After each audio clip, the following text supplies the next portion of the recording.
Today I'm going to show you why you do not want St. Augustine grass. Right now it is November, so the grass is a little dormant, going downhill a little bit.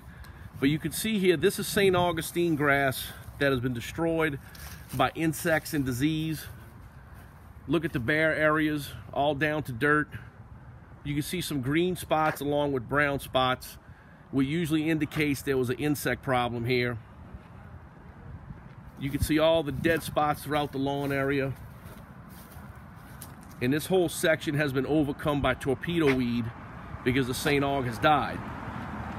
This property is next door to a property that we installed Zoysia grass, which I'm going to show you now. And this has been down for about 4 years. So here's property A with St. Aug, which is no good. And this is beautiful Zoysia that we installed 3 to 4 years ago. And it is just totally filled in, really nice.